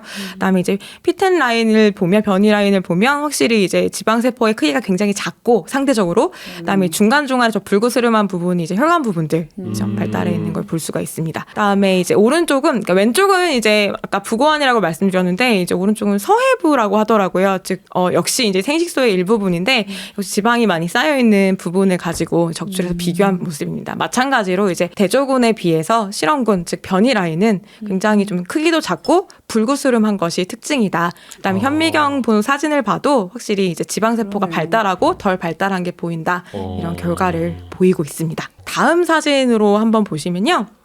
이거는 뭘까요? 되게 직관적으로 이제 빨간색으로 혈관일까요? 네, 맞습니다. 혈관의 발달한 정도를 비교하려고 본 건데요. 저기 형광현미경 사진이기 때문에 그 혈관 관련된 부분에만 빨간 형광을 붙이고 그다음에 그 파장만 쪼여서 관찰을 했어요. 그러니까 저 혈관을 제외한 나머지 부분은 까맣게 보이는 게 정상입니다. 이게 화학입니다, 여러분. 아, 이게 지금 화학입니까? 화학이죠. 이 아름다운 그림을 보십시오. 이게 화학입니다.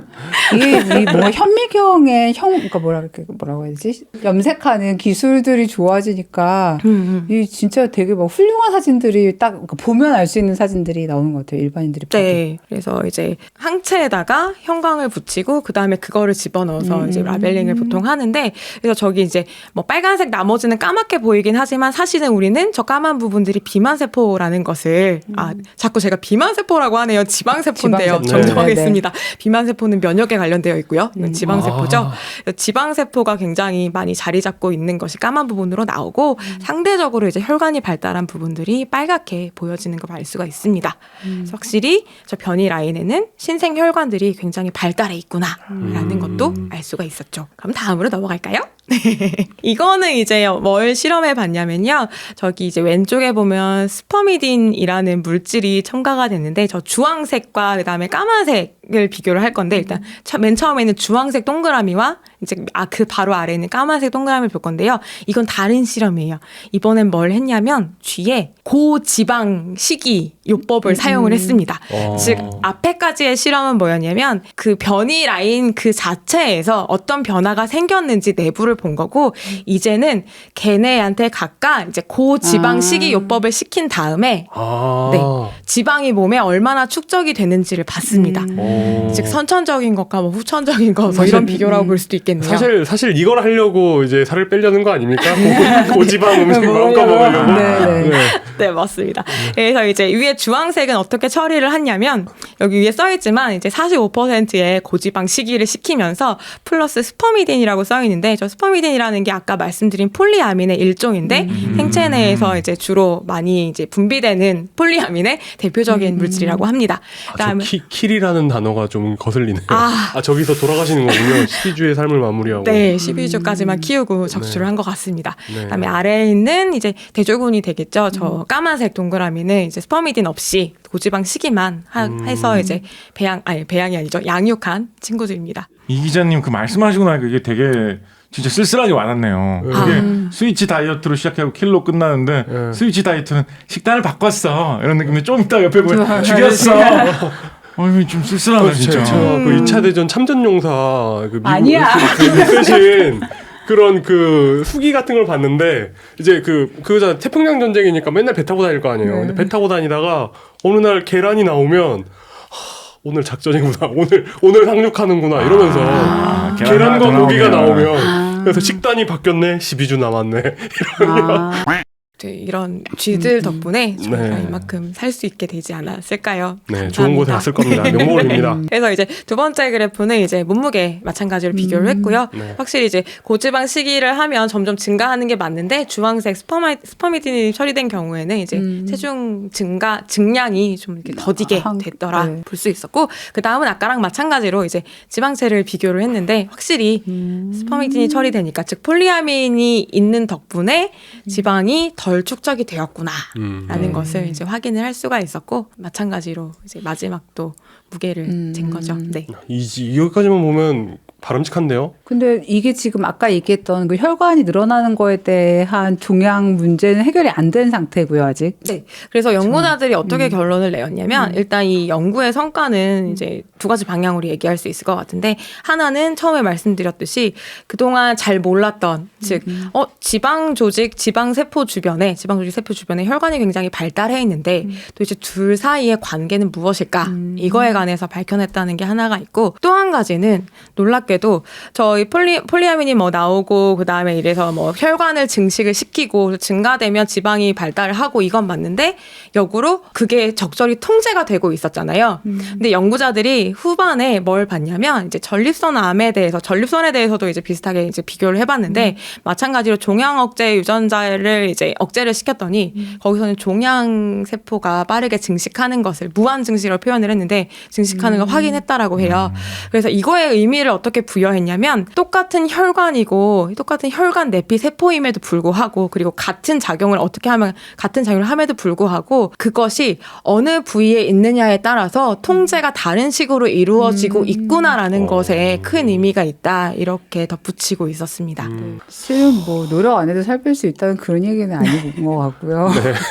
저 역시 이제 네. 살을 빼면 이제 뭔가 당장 적용하기에는 네, 무리가 있는 오늘부터 다이어트 이러면서 적용하기에는 약간 저는 아까 이 기자님 말씀하신 후로 네. 자꾸 되게 쓸쓸하게 보이네요. 저 그림 하나가 네. 저 뒤에 일생 삶이죠. 전체입니다. 네. 네. 스위치 다이어트, 식단을 바꿨어. 그리고 12주, 눈금 6개로 표현되어 있습니다. 그리고 킬, 45% 패트 인리치드 다이어트. 이게 G의 1승입니다.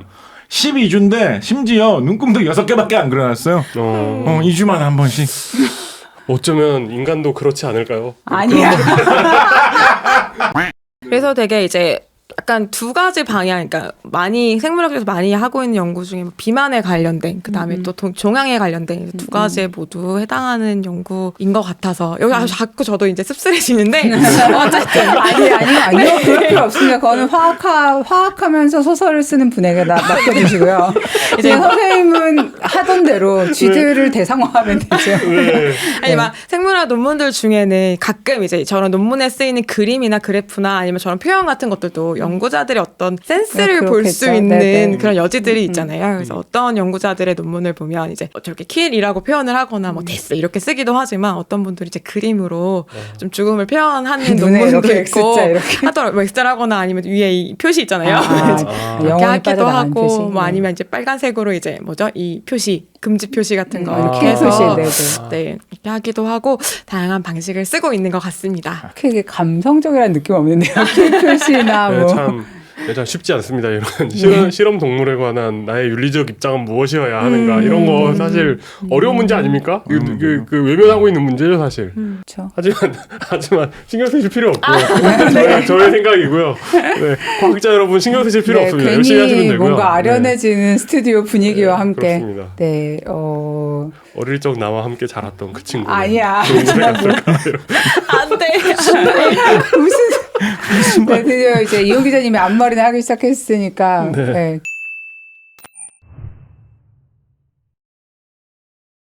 각 작가님이 마지막 뉴스를 전해주셔야 될 것 같아요. 네, 저는 결론부터 말씀을 드리면 네. 우리나라에서 두 번씩.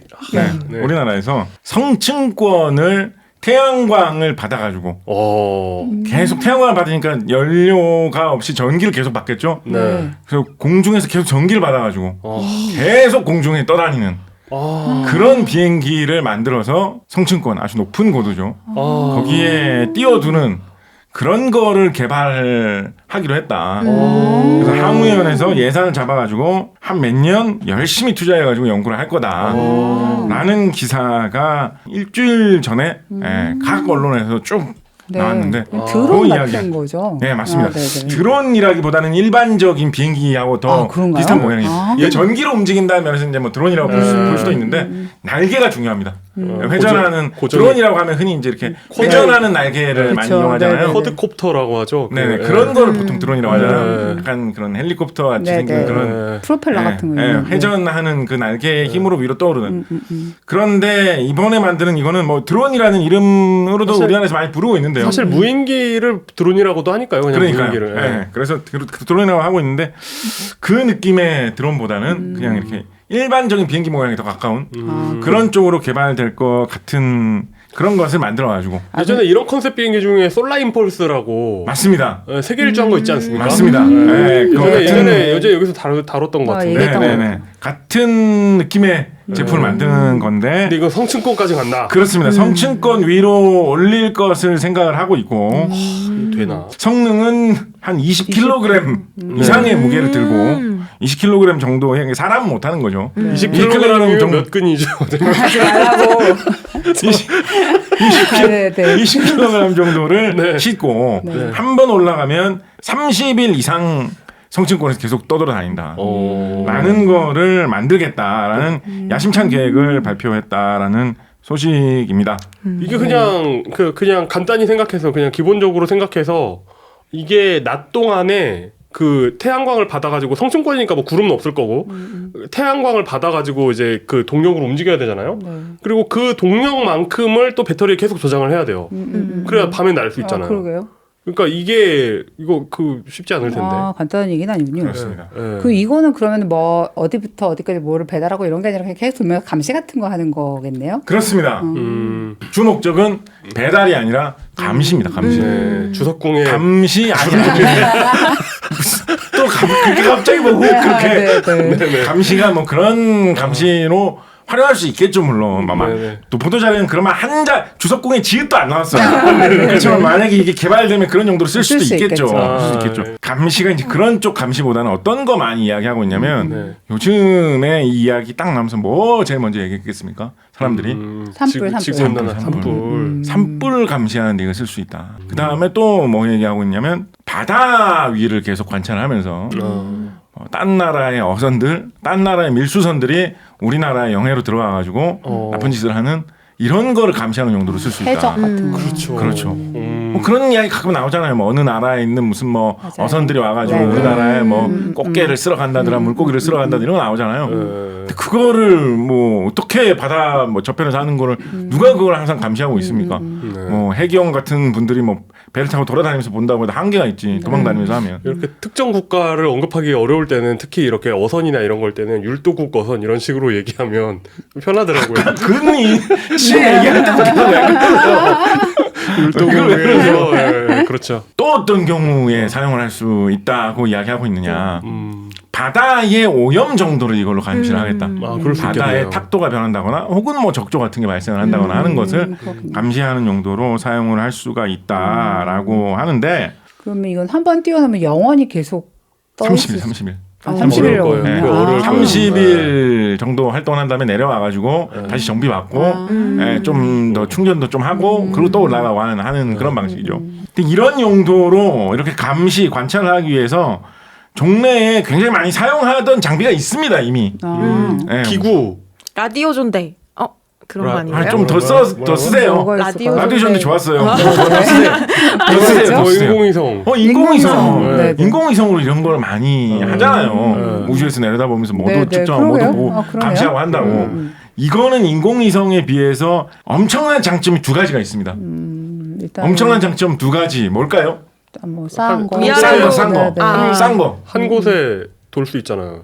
인공위성은 왜 한 곳에서 돌 수 없죠? 정지위성 이렇게 돌아가야 되잖아요. 이렇게 궤도를 돌아야 되니까 위아래로 이렇게 이동이 가능한가요? 정지위성은 정지위성 너무 멀잖아요. 그렇죠. 정상이 그렇습니다. 멀어서. 가까이서 보려면 계속 돌아다녀야 되고 네네. 정지위성으로 올려놓으려면 자리도 비좁을 뿐만 아니라 한 뭐 3만 몇 킬로미터 막 이렇게 막 엄청나게 멀리 보내서 네, 정지위성은 띄워야 돼요. 그러니까 웬만한 고성능 뭐 망원경이나 측정 장치를 달아놓지 않고서는 그렇죠. 정지위성 위치에서는 관찰하기가 쉽지가 않죠. 근데 그에 비해서 이 성층권 비행기, 성층권 드론 같은 경우에는 띄워놓으면 성층권이 띄운다고 하는데 몇 미터 상공 정도로 올리느냐 한 18,000m 이 정도 보고 있어요. 미터 단위로 이야기를 해요. 네. 18km 이 정도. 네. 척이나 자가 아니라. 아니야.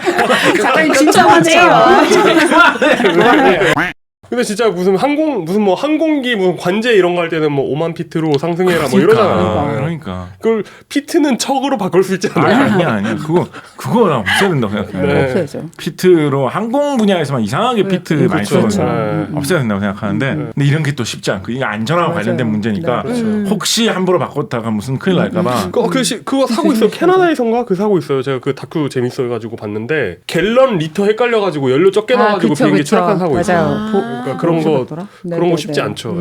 우리나라 항공연에서는 높이를 킬로미터와 미터로 표기를 하고 있다. 네. 그래서 바람직하네요. 18,000m 정도의 높이에서 돌아다니면서 한 번 뜨면 30일 동안 빙빙 돌면서 계속 그 위치 근처에 있을 수 있는 거예요. 네. 그래서 만약에 뭐든지 감시할 수 있다. 그런 거죠. 만약에 산불이 나면 그 지점으로 보낼 수도 있고요. 물론이죠. 조정할 수 있으니까. 가능하고. 네, 산불이 예를 들면 뭐 서해 쪽에 무슨 일이 있을 것 같아가지고 서해 쪽을 쭉 감시를 하고 있다가 근데 요즘에는 동해안 쪽에서 산불이 많은 시기잖아. 그쪽을 좀 감시해보자라고 하면 그쪽으로 좀 이동시켜서 볼 수도 있는 거죠. 네. 네, 그런 식의 장비인데 지금 달 수 있는 무게를 20kg까지 간다라고 지금 목표를 잡고 있거든요. 애매한데요, 20kg. 그런데 이 정도면 저는 굉장히 실용적인 수준이라고 생각을 해요. 그래요. 우리 저기 황정아 박사님 나오셔가지고 그 도요센 말씀 그 이야기 하셨을 때 도요센 무게가 어느 정도 말씀하셨는지 기억나세요? 기억 안 나는데 10kg 정도 얘기했어요. 10kg 정도. 도요셋 그 인공위성에 달려있는 측정 장치 제어 기능 다 합친 게 10kg 정도예요. 근데 그 2배를 달 수가 있다는 거를 지금 목표로 잡고 있는 거거든요. 그러니까 웬만한 관측 장비를 붙일 수 있다라는 거예요. 사실 성층권을 날아다니는 이런 태양광 비행기라는 아이디어는 아까 말씀하셨지만 예전부터 심심하면 좀 나오던 이야기였어요. 이런 거 뭐 정찰용으로도 쓸만하고 뭐 여러 가지 뭐 관찰용 여러 가지 목적 생각해 볼 수가 있으니까. 그런데 어떻게 생각을 해보면 이런 IT의 발달로 인해서 이제는 20kg 정도 무게를 올릴 수가 있으면 정말로 유용한 뭔가를 달 수 있는 시대가 왔다라는 거죠. 그렇죠. 이제 정말 해볼 만해졌다라는 것입니다. 또 한 가지 굉장히 요즘 유행에 맞는 장점이 하나 더 있는데 아까 우주까지 뭐 로켓으로 위성을 보내는 것보다 더 싸게 먹힌다라고 했잖아요. 또 한 가지 그거하고 연계되어 있는 하나의 장점이 추가로 더 있습니다. 이거는 어떻게 보면 아직까지는 그렇게 엄청난 장점이라고 할 수는 없는데 이 장점을 이야기하면 약간 유행을 선도하는 느낌이 좀 듭니다. 무엇인가요? 뭐 메타버스인가요? 메타버스 접속 가능. 인공위성하고 네. 대비대성. 아 네. 그런 건가? 뭐 회수할 수 있는 거요. 맞아요. 쓰레기. 맞아요. 불러들이고. 인공위성은 자칫 잘못하면 우주 쓰레기가 될 가능성이 상당히 큰데 그러네. 얘는 도로 착륙시킬 수가 있기 때문에 네. 우주 쓰레기가 생길 위험도 네. 거의 없다. 그런 것도 이야기를 하고 있습니다. 네. 근데 그거 웃기네요. 뭔가 새롭다고 하니까 메타버스가 바로 나오는 이런 트렌디한. 이게 관공서의 트렌디함이에요. 네, 이런 게. 그렇습니다. 관공서 스타일에. 아까 지나가면서 살짝 이 기자님께서 이미 말씀을 해주셨는데 그러면 왜 하필 성층권까지 올리느냐. 일단 성층권이라는 게 뭐죠? 성층권. 뭐가 성층권입니까? 성층권. 일단 높은 하늘이라는 걸 알겠어요, 그죠? 네. 근데 왜 어느 높이 이상이면 거기를 성층권이라고 부릅니까? 뭐 때문에? 거기 기상이 없기 때문에. 대류가 그러니까 일어나지 대류가 않아요. 일어나지 맞는 얘기예요, 맞는 네. 얘기예요. 그런데 왜 거기는 대류가 안 일어나요? 거기 너무 공기가 옅어서. 희박해서 공부. 온도 분포가 오, 역시. 역시 시다문 박사님. 맞아요. 그 이유 때문입니다. 역시. 지구가 햇빛을 받으면 달구어지니까 지표면 근처가 따뜻하고 올라갈수록 점점 추워지거든요. 네. 그래서 높은 산에 올라가면 허옇게 눈이 덮여 있고 춥기 그쵸. 마련이죠. 그렇죠. 그 경향이 끝나는 점, 거기서보다 더 높은 점부터가 성층권의 시작인 거예요. 그럼 거기는 차가운 공기가 아래에 있고 따뜻한 공기가 위에 있으니까. 그렇습니다. 그렇습니다. 아. 그래서 여러 가지 기상 현상이 성층권 위로까지 올라가지 않는 거예요. 공기의 온도 변화에 따른 차가운 공기가 무겁고 따뜻한 공기가 가볍죠. 네. 그 현상이 일어나는 지역까지가 대륙권이라는 대체로 지상에서부터 한 1000m 높이까지 미터법이 이렇게 좋습니다. 만으로 숫자가 대충 떨어져요. 네. 10km. 네. 이거 비트로 하면 거지 같다고. 35,000 비트. 아, 하지 마. 우리가 하늘이라고 하는 거죠. 예를 들어서 보통 이제 옛날 신화 같은 데서 보면 하늘 위에 천상계 이런 건 구름 위의 세계로 많이 나오잖아요. 우리가 근데 구름이 다 대륙권에 있는 거거든. 그렇죠. 그러니까 우리가 하늘이라고 하는 그게 다 대륙권까지예요. 어떻게 보면 성층권부터 우리가 전통적인 관념으로 생각하던 하늘 바깥의 약간 세상이거든요. 어쩌면 우주에 조금씩 가까워지는. 그렇죠. 네, 네. 그런데 거기가 1000m라는 거야. 1000m. 어떻게 딱 아닌가. 그거를 보고 만든 단위도 아닌데. 네. 아, 이거 멋진 거죠, 여러분. 아름다운 거죠. 메타버스 얘기하고 싶지 않으십니까? 예전에 막 그 플라이트 시뮬레이터 같은 거 이런 게임 같은 거 해보면은 네네. 이제 막 그 매뉴얼 막 이만하잖아요. 그런 게임 매뉴얼이. 아, 그쵸. 아주 무슨 기종은 뭐 이륙 속도가 뭐 몇 노트고 뭐 170 노트에서 뭐 단결하고 뭐 이렇게 돼 있는데 그게 막 나중에 킬로미터로 바뀌어 있으면 너무 헷갈리는 거예요. 이런 특정 분야 특히 이런 궤도식이 궤도기간. 네. 네. 자, 그런데 일단은 성층권으로 날아다니는 비행기들이 없잖아 있습니다. 그러니까 그렇죠. 이런 용도로 쓰는 거 말고 네, 네. 유투 뭐 유투라든가 유튜브 뭐 비행기 이름이에요? 정찰기 밴드? 밴드 유투가 성층권으로 날아다니겠습니까? 안 척하면 안 되는데. 그렇죠. 네. 정찰기. 아, 네. 네. 예, 그다음에 뭐 어떤 블랙레이디인가 뭐 그렇죠. 뭐 네. 고성능 그런 군용기들이 그렇죠. 성층권으로 날아다니는 경우가 좀 있죠. 그런 고성능 정찰기 같은 것들은 성층권으로 날아다니는 주요한 이유가 뭘까요?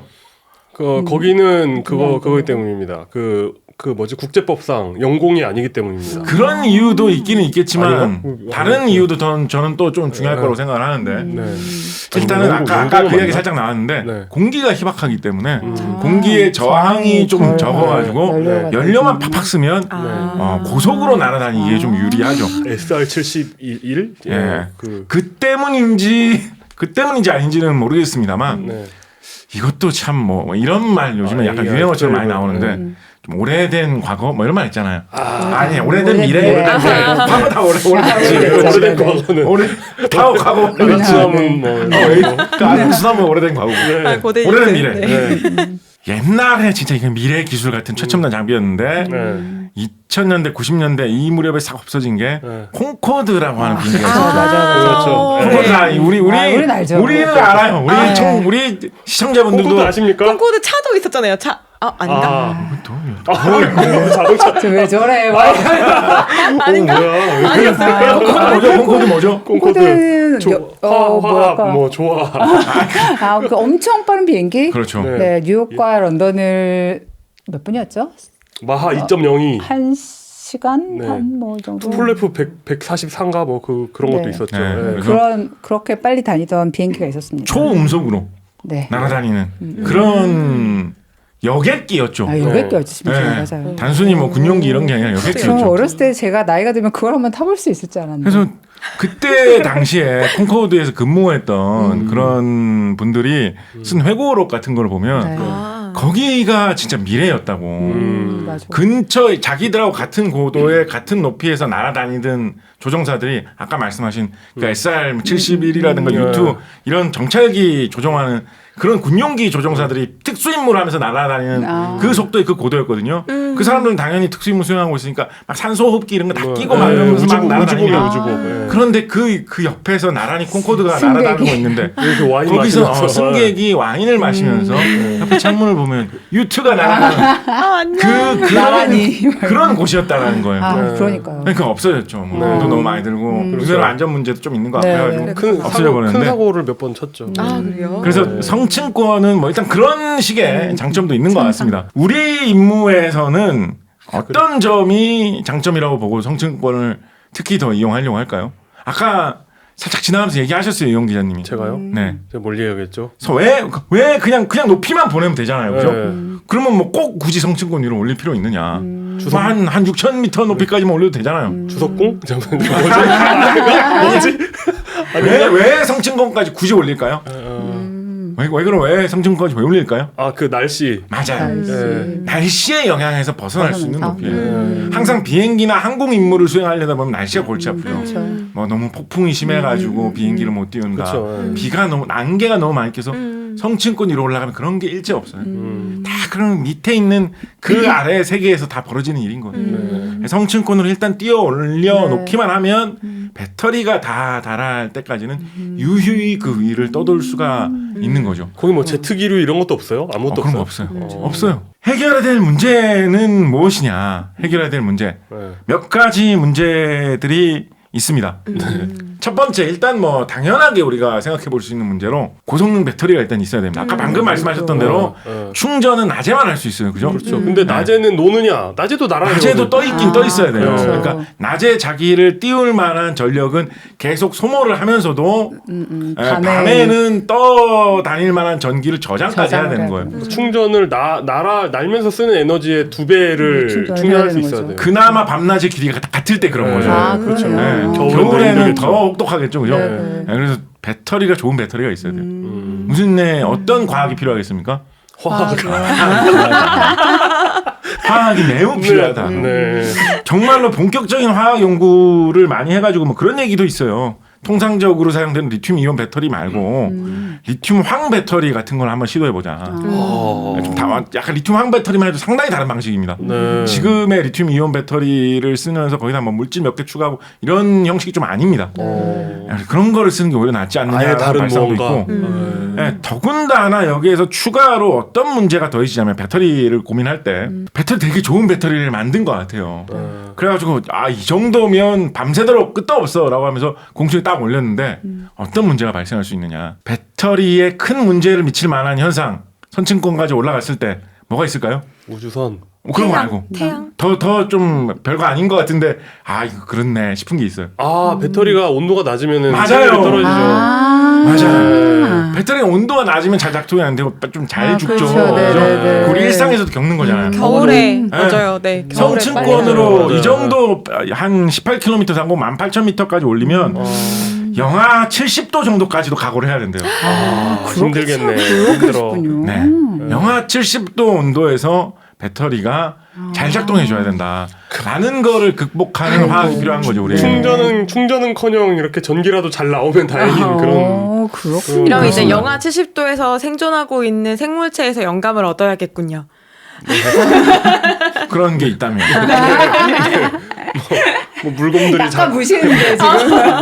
영감을 얻어서 이제 뭔가 물곰들이 페달을 돌리겠다고.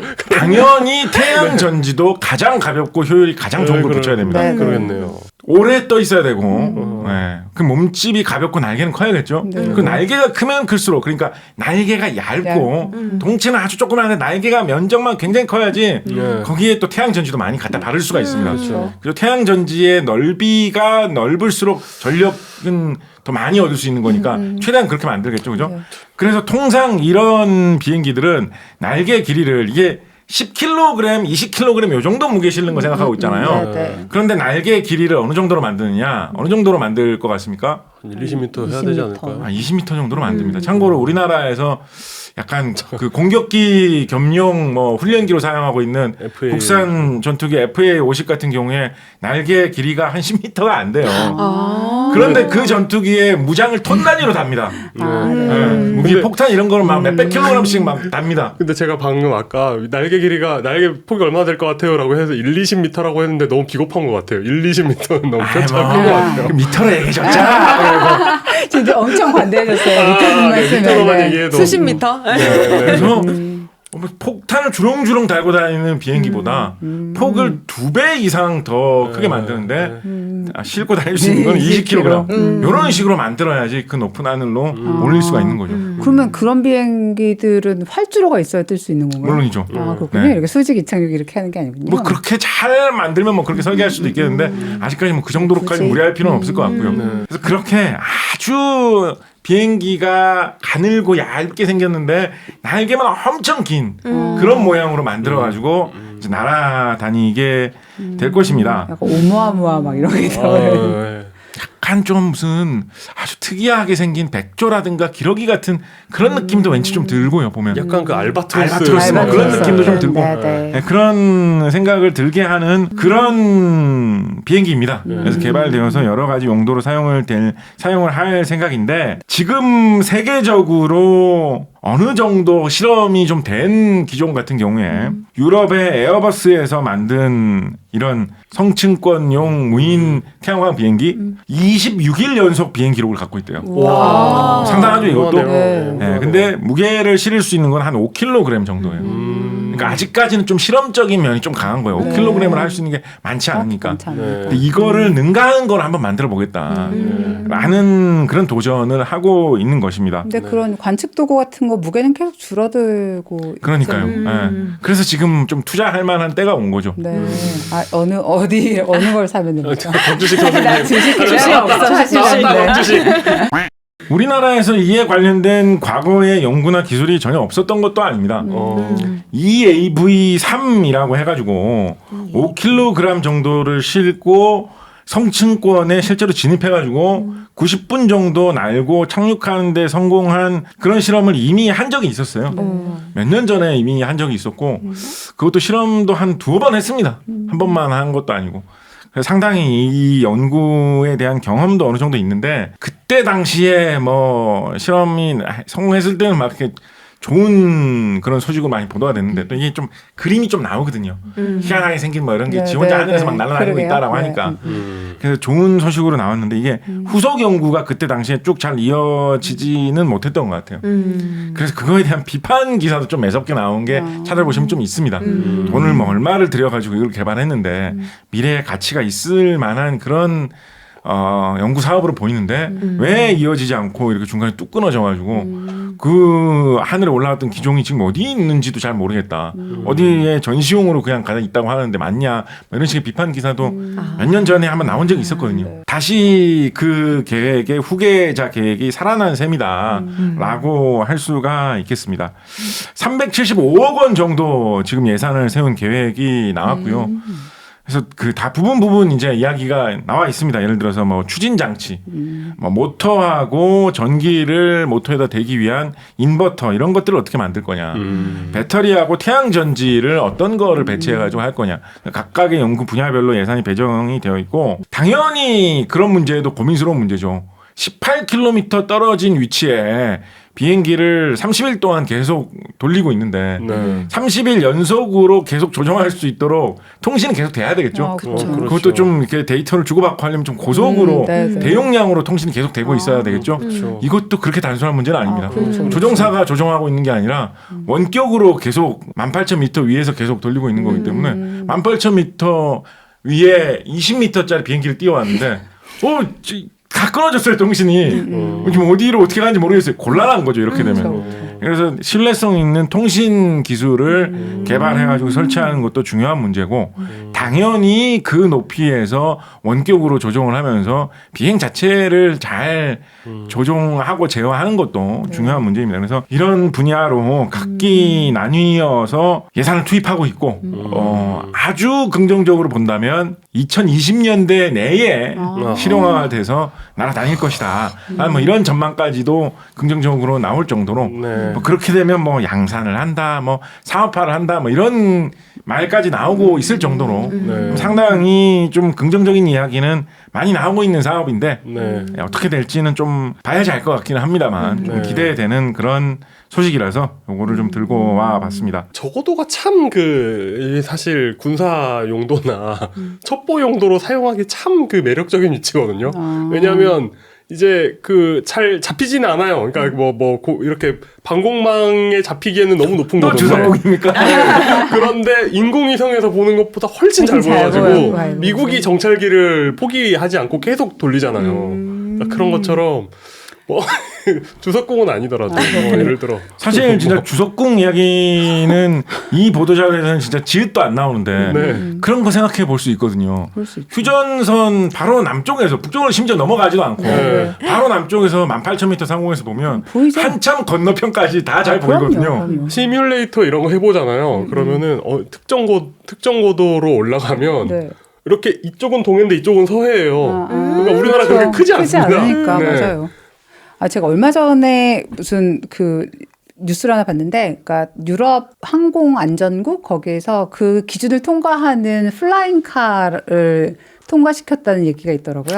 플라잉카? 네, 그러니까 드론인데 사람이 탈 수 있는 드론. 드디어 백투더퓨처 2의 시대가 이제 온 그렇죠. 것입니까? 그럴 수 있죠. 그래서 실제로 내년 늦어도 후년까지는 상용화가 되는 게 슬로바키아 어디에서 개발한 그 제품이 인증이 났다고 네. 안전 인증이 났다고 하면 뭐 인공지능 뭐 이런 것도 뭐 메타버스 이런 것도 그런데 그 플라잉카가 이렇게 수직으로 착륙해서 사람을 데리고 나는데 와 진짜 미래에 온 것 같다 막 이런 느낌이 들더라고요. 네. 그래서 이제 하늘도 우리 생각보다 되게 북적북적한 이런 날이 머지않아 오지 않을까. 물론 이제 거기에 있는 것들 우리 눈에 보이진 않겠지만 네, 그런 생각이 조금만 덧붙여서 이야기를 해보자면 이런 거를 띄워서 무슨 용도로 사용을 하느냐라는 것에 대해서 해외에서는 그런 이야기도 많이 나오고 있습니다. 스타링크 뭐 이런 거가 막 말이 많은데 이게 비용이 또 싸게 맥히는데. 맞아. 이거 옛날에 아마존에서 하던 거 하지 않았나요? 네. 근데 이제 비행기가 개발이 잘 안 됐죠. 네. 지금 우리나라 이제 이걸 인정하게 하고 있다라고 하니까. 그렇죠. 이게 만약에 잘 되면 이걸로 인터넷을 보급하는 것도 가능하지 않느냐. 그래서 기구를 왜 여기에 올려서 인터넷 하는 거 예전에 구글도 옛날에 하다가 기구로 하는 거 하다가 그만뒀죠. 잘 안 되나 봐요. 생각보다. 그런 이야기도 해외에서 많이 하고 있는데 우리나라에서는 그것보다는 이제 기후변화 관련해가지고 좀 더 많이 신경을 쓰는 것 같아요. 앞으로 기후변화 때문에 그런 여러 가지 재난 상황이나 갑자기 뭐 바다가 더 많이 오염된다든가 적조가 많이 생긴다든가 건조한 지역이 지금 최근에 우리가 경험했지만 날씨가 너무 많이 바뀌어가지고 봄철, 겨울 가뭄, 봄철 건조한 날씨 때문에 산불이 주기적으로 일어나는 것 같다라는 느낌까지 들 정도의 시대로 우리나라가 좀 넘어온 것 같거든요. 맞아요. 그러면 그거를 뭐 언제까지나 막 우리가 뭐 인간이 무슨 뭐 자연에게 이런 죄를 지어가지고 이런 그렇게 막 한탄만 하고 있을 수 없습니다. 곽재식 명저. 지구는 괜찮아. 우리가 문제지. 그런 거는 과학자의 태도가 아니죠. 네. 그럼 문제가 생기면 어떻게든지 대책을 만들어야 됩니다. 그렇죠. 그러면 산불이 생기면 산불이 안 생기도록 감시를 잘하고 뭔가 불씨가 조금 보인다 싶었을 때 빨리 진화를 하도록 알려주는 거를 개발을 해야 되거든요. 막 무슨 뭐 이게 다 인류의 죄의 업보야 뭐 이렇게 외치고 있는 게 그게 뭐 멋있는 게 아니에요. 네. 그래서 그런 기후변화 관련 목적 때문에 더 좀 각광을 받고 있는 것 같고 저는 그런 거를 좀 더 생각해 봤으면 좋겠어요. 그러니까 기왕의 응용 목적이 그쪽에 있는 거니까 이게 항우연 사업이라고 해가지고 그런 항우연을 위해서만 너무 모든 걸로 다 갈 게 아니라 그러면 뭐 기후변화 관련된 뭐 기상청이라든가 환경과 관련된 어떤 일을 하는 분들이라든가 그런 분들하고도 초기부터 좀 긴밀하게 협업이 많이 되고 많은 자료가 공유가 돼가지고 정말로 이 알바트로스 같은 이거를 성층권으로 날려 보냈더니 엄청난 좋은 성과가 나고 있구나라는 거를 피부로 많이 느낄 수 있는 그런 시대가 오기를 희망합니다. 네, 너무 좋네요. 저기 손에 잡힐 때 내려다 보이는 곳이 바로 주석궁입니다. 예전에 그 해양 쓰레기들 뭐 특히 플라스틱들 바다 위에 뭐 떠다니면 섬을 이룰 정도로 많다라고 하는데 그런 거 감시하고 추적하는 데에도 쓰일 수 있지 않을까 싶기도 하고 환경 쪽으로 진짜 요모조모 쓰일 수 있는 데가 많을 것 같아요.